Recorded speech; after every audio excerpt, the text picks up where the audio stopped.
যোগিনী একাদশীর পুণ্যতিথিতে ব্রত মাহাত্ম্য পাঠ করুন, ভগবান জগন্নাথ দেবের স্নানাভিষেক মহা অভিষেক দর্শন করুন।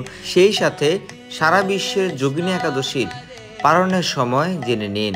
যোগিনী একাদশী ব্রত মাহাত্ম্যে স্পষ্টভাবে বলা হয়েছে যে যারা একাদশী ব্রতটি পালন করে এই ব্রত মাহাত্ম্য পাঠ এবং শ্রবণ করবে, অচিরে সে সর্বপাপ থেকে মুক্ত হবে।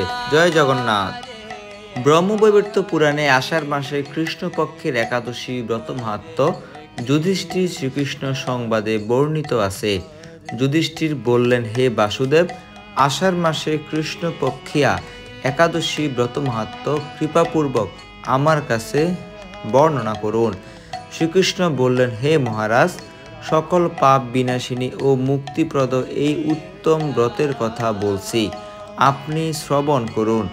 আষাঢ় মাসে কৃষ্ণপক্ষে একাদশী যোগিনী নামে পরিচিত।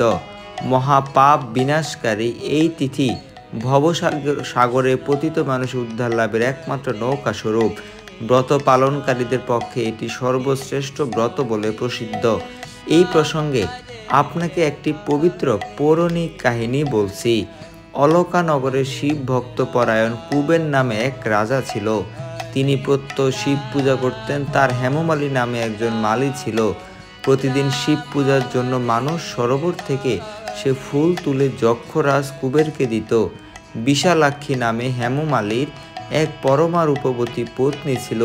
সে তার সুন্দরী পত্নীর প্রতি অত্যন্ত আসক্ত ছিল। একদিন সে তার স্ত্রীর প্রতি কামাসক্ত হয়ে পড়ল।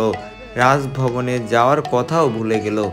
বেলা 2 প্রহর অতীত হলো, অর্চনের সময় চলে যাচ্ছে দেখে রাজা ক্রুদ্ধ হলেন।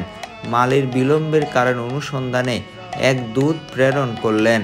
দূত এসে রাজাকে বলল সে গৃহে স্ত্রীর সাথে আনন্দে মত্ত। দূতের কথা শুনে কুবের রেগে তখনই মালিকে তার সামনে হাজির করতে আদেশ দিল। এদিকে মালি পূজার সময় অতিবাহিত হয়েছে বুঝতে পেরে অত্যন্ত ভয় পেল। তাই স্নান না করে সে রাজার কাছে উপস্থিত হলো। তাকে দেখা মাত্র রাজা ক্রোধ বশে চোখ রাঙিয়ে বললেন, রে পাপিষ্ঠ দুরাচার, তুই দেব পূজার পুষ্পান্ত অবজ্ঞা করেছিস, তাই আমি তোকে অভিশাপ দিচ্ছি, তুই শ্বেত কুষ্ঠগ্রস্ত হয়ে যা এবং তোর প্রিয়তমা ভার্যার সাথে তোর চিরবিয়োগ সংগঠিত হোক। রে নিস, তুই এখনই এই স্থান থেকে ভ্রষ্ট হয়ে অধোগতি লাভ কর। কুবেরের এই অভিশাপে হেমমালী তার পত্নীর সাথে সর্বভ্রষ্ট হয়ে দীর্ঘকাল যাবৎ কুষ্ঠরোগ ভোগ করতে লাগলো। রোগের যন্ত্রণায় দিন অথবা রাত্রে কখনোই সে সুখ পেত না। এভাবে শীত গ্রীষ্মে প্রচণ্ড বেদনায় বহু কষ্টে সে জীবন যাপন করতে লাগলো। কিন্তু দীর্ঘদিন মহাদেবের অর্চনের ফুল সংগ্রহের সুকৃতির ফলে সে শাপগ্রস্ত হয়েও বৈষ্ণব শ্রেষ্ঠ শিবের বিস্মরণ কখনো হয়নি। একদিন হেমমালী ভ্রমণ করতে করতে হিমালয়ে শ্রী মার্কণ্ড ঋষির আশ্রমে উপস্থিত হলো। কুষ্ঠরোগে পীড়িত সপত্নী হেমমালীকে দর্শন করে শ্রী মার্কণ্ড তাকে জিজ্ঞাসা করলেন, তুমি কার অভিশাপে এইরকম নিন্দনীয় কুষ্ঠরোগগ্রস্ত হয়েছ? সেই উত্তর দিল, হে মুনিবর, রাজা ধন কুবেরের আমি ভৃত্য ছিলাম। আমার নাম হেমমালী। আমি প্রত্যহ মানস সরোবর থেকে ফুল তুলে শিব পূজার জন্য রাজাকে দিতাম। কিন্তু দুর্ভাগ্যক্রমে একদিন স্ত্রীর মনোরঞ্জন হেতু কামাসক্ত হওয়ায় সে ফুল দিতে বিলম্ব হয়। রাজার অভিশাপে এই রকম দুর্দশাগ্রস্ত হয়েছি। পর উপকারী সাধুগণের স্বাভাবিক কর্ম। হে ঋষিশ্রেষ্ঠ, আমি অত্যন্ত অপরাধী, কৃপা করে আমার প্রতি প্রসন্ন হন। তখন দয়াদ্র চিত্ত মার্কণ্ড মুনি বললেন, হে মালী, তোমার মঙ্গলের জন্য শুভ ফল প্রদানকারী এক ব্রতের উপদেশ করছি। তুমি আষাঢ় মাসে কৃষ্ণপক্ষের যোগিনী নামক একাদশী পালন করো। এই ব্রতের পূর্ণ প্রভাবে তুমি অবশ্যই কুষ্ঠব্যাধি থেকে মুক্ত হবে। শ্রীকৃষ্ণ বললেন। ঋষির উপদেশ শ্রবণ করে হেমমালী তাকে প্রণাম জানালো। পরে অত্যন্ত আনন্দে ঋষির আদেশ মতো নিষ্ঠার সঙ্গে যোগিনী একাদশী ব্রত পালন করলো। এইভাবে হেমমালী সমস্ত রোগ থেকে মুক্ত হলো ও পত্নী সহ সুখে জীবন যাপন করতে লাগলো। হে মহারাজ যুধিষ্ঠির, আমি আপনার কাছে এই ব্রত উপবাসের মহিমা কীর্তন করলাম।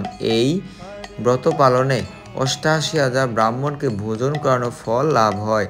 যে ব্যক্তি মহাপাপ বিনাশকারী ও পূর্ণ ফল প্রদায়ী যোগিনী একাদশীর কথা পাঠ ও শ্রবণ করে সে অচিরেই সর্বপাপ থেকে মুক্ত হবে।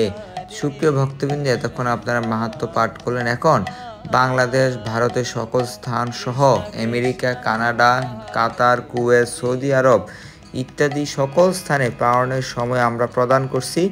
আপনারা ভিডিও ডিসপ্লে থেকে আপনার বসবাসের স্থানে পালনের সময় সংগ্রহ করে নিন। সকল একাদশী ব্রত পালন করে ভগবান শ্রী রাধা গোবিন্দের অপার করুণা লাভ করে অন্তিমে ভগবানের পরম ধামে গমন করুন। এবং আপনাদের জন্য জানাচ্ছি যে আসছে 7 জুলাই এবং 15 জুলাই ভগবান জগন্নাথ দেবের রথযাত্রা মহোৎসব। রথযাত্রা দর্শনে আর পুনর্জন্ম হয় না, তাই আপনারা প্রত্যেকেই ভগবানের রথযাত্রা মহোৎসবে অবশ্যই অংশগ্রহণ করবেন এবং ভিডিওটি ছড়িয়ে দিয়ে অন্যকেও এই গুরুত্বপূর্ণ তথ্য জানতে সহায়তা করুন। জয় জগন্নাথ।